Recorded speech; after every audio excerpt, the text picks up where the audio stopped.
Quando as pessoas pensam em O Mágico de Oz, a imagem que vem à cabeça é quase sempre a mesma. Um mundo colorido, mágico, seguro, uma história infantil que atravessou gerações e virou símbolo de encantamento no cinema.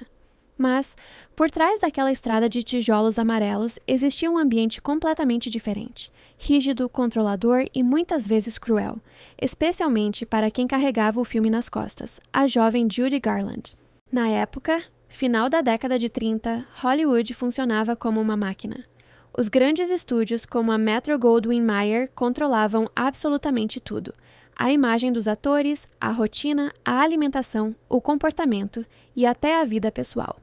Não existia a proteção que hoje se espera de sindicatos fortes ou leis trabalhistas mais rígidas. Atores eram praticamente propriedade dos estúdios, presos a contratos que ditavam como eles deveriam viver. E Judy entrou nesse sistema ainda criança. Antes mesmo de chegar em Oz, a vida dela já estava moldada para o estrelato. Ela começou muito nova ao lado das irmãs, ainda como parte do trio Gum Sisters, e logo foi levada para dentro da indústria. Não foi exatamente uma escolha. Era um caminho traçado pela família e reforçado pelos empresários. Quando assinou o contrato com a MGM, ainda adolescente, já existia uma expectativa enorme sobre ela. Ela precisava dar certo. Quando foi escalada para viver Dorothy, Judy tinha apenas 16 anos. Só que a personagem era mais nova, e isso virou um problema para o estúdio. A solução não foi adaptar o papel à atriz, foi adaptar o corpo da atriz ao papel. Ela foi colocada em uma dieta extremamente restrita, baseada basicamente em café, sopa e pequenas porções de comida. O objetivo era simples: manter um corpo infantil, sem curvas, sem sinais de crescimento. Além da alimentação controlada, ela era obrigada a usar espartilhos apertados para esconder o desenvolvimento do corpo. Isso dificultava até respirar direito em algumas situações. E não parava por aí. Para manter o ritmo de gravações, que eram longas e exaustivas, Judy recebia comprimidos estimulantes durante o dia para se manter acordada e sedativos à noite para conseguir dormir. Era um ciclo artificial imposto que o corpo dela aprendeu a seguir ainda muito jovem. Com o tempo, isso deixou de ser apenas algo controlado pelo estúdio e começou a se tornar um vício. Ela passou a depender dessas substâncias para funcionar. O cansaço não era mais natural, o sono não vinha sozinho, tudo precisava de intervenção química. E isso começou exatamente ali, durante essa fase da vida. O ambiente também não ajudava. Apesar de ser a protagonista, Judy não era tratada como a principal estrela em termos de respeito.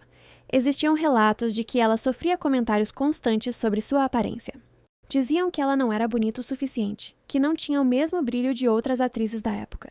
Isso vindo de pessoas que estavam ao redor dela todos os dias.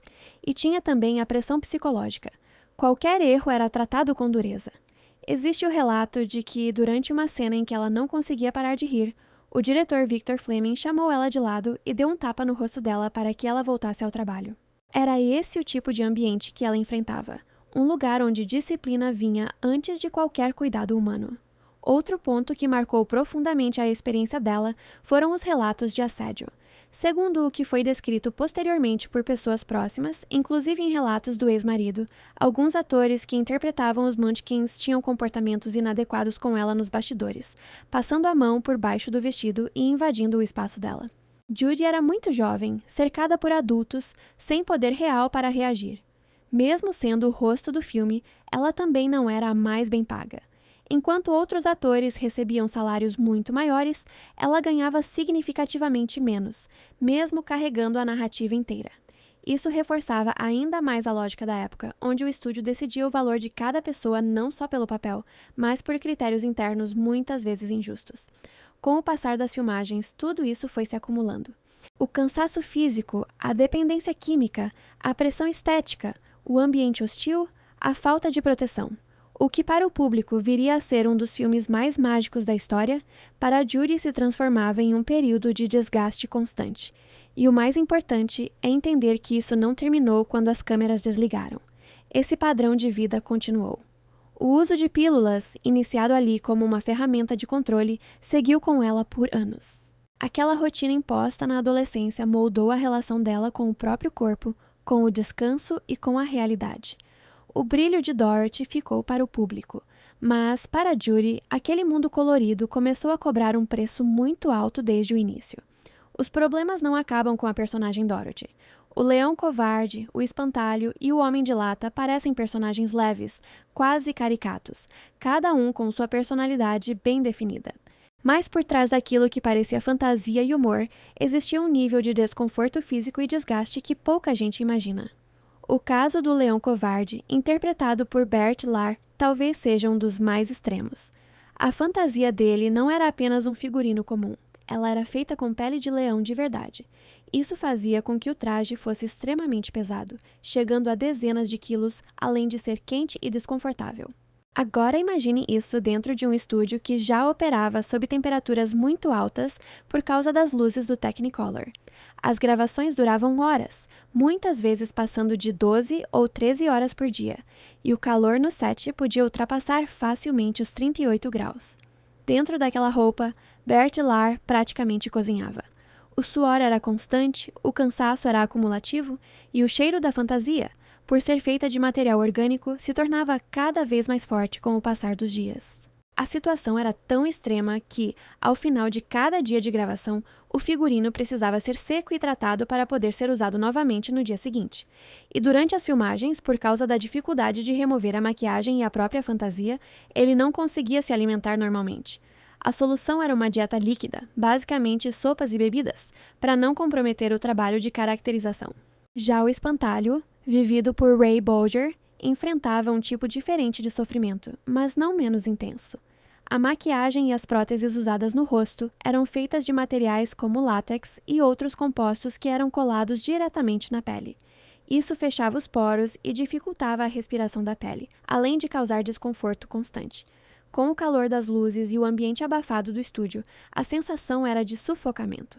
O próprio ator relatou que, em determinados momentos, parecia que o oxigênio do ambiente estava sendo consumido rapidamente e que ele tinha dificuldade para respirar. Não era apenas incômodo, era uma sensação física real de falta de ar. Além disso, o processo de remoção da maquiagem não era simples. A repetição diária desse ciclo, aplicar, ficar horas com aquilo no rosto e depois remover, acabou deixando marcas que demoraram muito tempo para desaparecer completamente. O rosto dele carregou sinais desse processo por um bom período depois das filmagens. E então tem o caso do Homem de Lata, que talvez seja o mais perigoso de todos. O papel inicialmente foi dado a Buddy Ebsen. Para criar o efeito metálico, a produção utilizava uma maquiagem à base de pó de alumínio, que era aplicada no corpo e principalmente no rosto do ator. O problema é que esse pó era facilmente inalado. Em poucos dias de gravação, Buddy começou a apresentar sintomas graves, falta de ar, dores intensas, dificuldade para respirar. O alumínio acabou se acumulando nos pulmões dele, comprometendo a oxigenação do corpo. A situação ficou tão séria que ele precisou ser hospitalizado e ficou semanas se recuperando. Ele não conseguiu continuar no papel. Foi afastado da produção e substituído por Jack Haley. Para tentar evitar o mesmo problema, a maquiagem foi alterada, passando de pó para uma pasta de alumínio, que diminuía a quantidade de partículas no ar. Mesmo assim, não resolveu completamente. Jack Haley também enfrentou problemas, incluindo infecção ocular causada pelo contato com os materiais usados na caracterização. Ou seja, mesmo com ajustes, o risco continuava presente. Esses três personagens, que na tela pareciam representar leveza, amizade e até humor, na realidade estavam associados a um processo físico desgastante, muitas vezes perigoso. O que o público via como fantasia, para os atores era um teste constante de resistência. Quando a bruxa má do oeste aparece em O Mágico de Oz, ela domina a cena. A presença é forte, ameaçadora, quase teatral. Mas por trás daquela figura marcante estava Margaret Hamilton, e a experiência dela durante as gravações passou longe de qualquer coisa controlada. Para dar vida à personagem, a primeira exigência já era pesada. A maquiagem verde não era apenas tinta comum. Ela era feita com compostos à base de cobre, um material tóxico que exigia cuidado constante. Margaret não podia encostar em quase nada durante as gravações, porque a tinta manchava tudo e também havia o risco de absorção pela pele. Por causa disso, até coisas simples como se alimentar viravam um problema. Assim como outros atores que usavam maquiagem pesada, muitas vezes ela precisava recorrer a líquidos para não comprometer a caracterização. Era um processo restritivo, repetitivo e desconfortável. Mas o momento mais crítico veio durante uma das cenas mais icônicas da personagem. Em determinado ponto, a bruxa deveria desaparecer em meio a fogo e fumaça, usando um alçapão no chão do cenário. O efeito dependia de um tempo preciso. A explosão precisava acontecer e, logo em seguida, o alçapão deveria abrir para que ela sumisse. Só que algo deu errado. O fogo foi acionado, mas o mecanismo não funcionou no tempo correto. Em vez de desaparecer rapidamente, Margaret ficou exposta às chamas. O fogo atingiu diretamente o rosto e as mãos dela. O impacto foi imediato. Ela sofreu queimaduras graves de 2º grau no rosto e de 3º grau nas mãos. Foi levada às pressas para o hospital e ali enfrentou outro momento doloroso. Para retirar a maquiagem verde da pele, os médicos usaram álcool, o que causou ainda mais dor sobre as áreas queimadas. A recuperação não foi rápida. Ela ficou afastada das gravações por semanas. Quando finalmente teve condições de voltar ao set, a experiência tinha deixado uma marca clara. O risco não era teórico, ele já tinha acontecido. Tanto que, ao retornar, ela se recusou a participar de novas cenas que envolvessem fogo. Não era uma decisão artística, era uma questão de segurança. A produção precisou adaptar isso, utilizando uma dublê para determinadas sequências. E mesmo assim, os problemas continuaram. Em uma dessas cenas com efeitos, a dublê acabou se machucando também, o que reforça como aquele tipo de recurso era instável e arriscado naquele período. Além do acidente em si, existe também o desgaste acumulado. A maquiagem tóxica, o cuidado constante para não tocar em nada, o calor do estúdio, o tempo prolongado de gravação, tudo isso fazia parte da rotina dela antes mesmo do incidente. O que fica dessa história é a fragilidade daquele sistema. Um erro de tempo, uma falha mecânica e o resultado era um acidente sério. Não havia margem para erro quando se lidava com fogo real, maquiagem química e um ambiente sem os padrões de segurança que existem hoje. Na tela, a bruxa má do oeste parecia ter controle absoluto sobre o fogo e o perigo. Fora dela, bastou 1 segundo fora do previsto para transformar aquela cena em um dos momentos mais perigosos de toda a produção. As situações alarmantes não acabam aqui. Mesmo depois de tudo que já se sabe sobre o Mágico de Oz, ainda existem detalhes menos comentados que ajudam a entender melhor o tipo de ambiente em que esse filme foi feito. Não são histórias tão centrais quanto as dos protagonistas, mas dizem muito sobre a lógica da época e sobre como o resultado visual vinha antes de qualquer preocupação real com segurança ou bem-estar. Um dos exemplos mais simbólicos aparece em uma cena que, para o público, parece leve e quase poética. Quando Dorothy e seus companheiros atravessam o campo de papoulas, uma neve começa a cair sobre eles. O efeito é bonito, delicado, ajuda a construir aquele clima de fantasia. Mas o material utilizado para criar isso era amianto. Hoje, o amianto é reconhecido como uma substância altamente tóxica, associada a doenças graves, principalmente quando inalado ao longo do tempo. Na década de 30, esse risco não era tratado com o mesmo cuidado dentro da indústria. O foco estava no resultado em cena.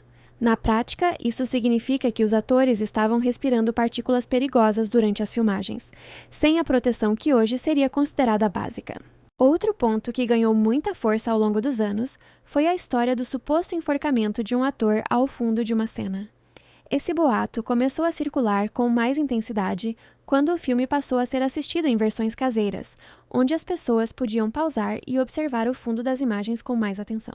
A teoria dizia que um dos intérpretes dos Munchkins teria tirado a própria vida durante as gravações, e que isso teria sido captado pela câmera sem que ninguém percebesse. Mas análises posteriores, especialmente em versões restauradas do filme, mostraram que isso não procede.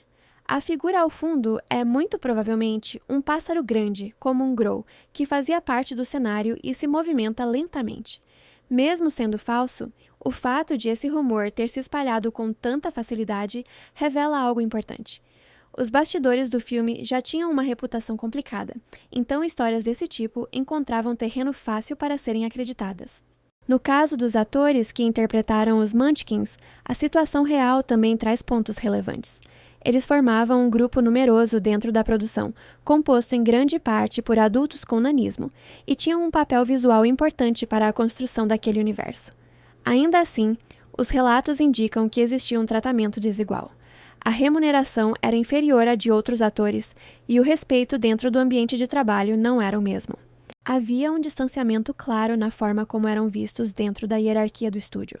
Também existem registros de que o ambiente envolvendo esse grupo era desorganizado em alguns momentos, com episódios de consumo de álcool e comportamentos inadequados. Parte disso acabou sendo usada para reforçar uma imagem negativa sobre eles, mas também expõe a falta de estrutura e de cuidado por parte da produção, que não oferecia o mesmo nível de suporte que dava a outros membros do elenco. Outro fator que ajuda a entender esse contexto é o ritmo de trabalho. As jornadas eram longas, frequentemente passando de 12 horas, em um estúdio fechado, com calor intenso por causa das luzes necessárias para as filmagens em Technicolor. Figurantes e membros secundários muitas vezes passavam mal, e desmaios não eram raros. Nada disso era exatamente visto como um problema a ser resolvido com urgência. Era parte do funcionamento da indústria naquele período. O filme precisava ser feito, e isso justificava praticamente qualquer condição. No fim, o que esse conjunto de situações mostra é um contraste muito forte. Na tela, tudo parece organizado, encantador, quase perfeito. Fora dela, existia um sistema que operava no limite, onde materiais perigosos eram utilizados sem plena consciência dos riscos, onde rumores surgiam com facilidade porque o ambiente já era visto como problemático, e onde o tratamento entre os próprios integrantes do elenco podia ser profundamente desigual. E talvez seja justamente esse contraste que torna tudo mais marcante. Porque enquanto o público via um mundo mágico tomando forma, nos bastidores o que existia era uma realidade muito mais dura, construída cena por cena, muitas vezes à custa de quem estava ali dentro.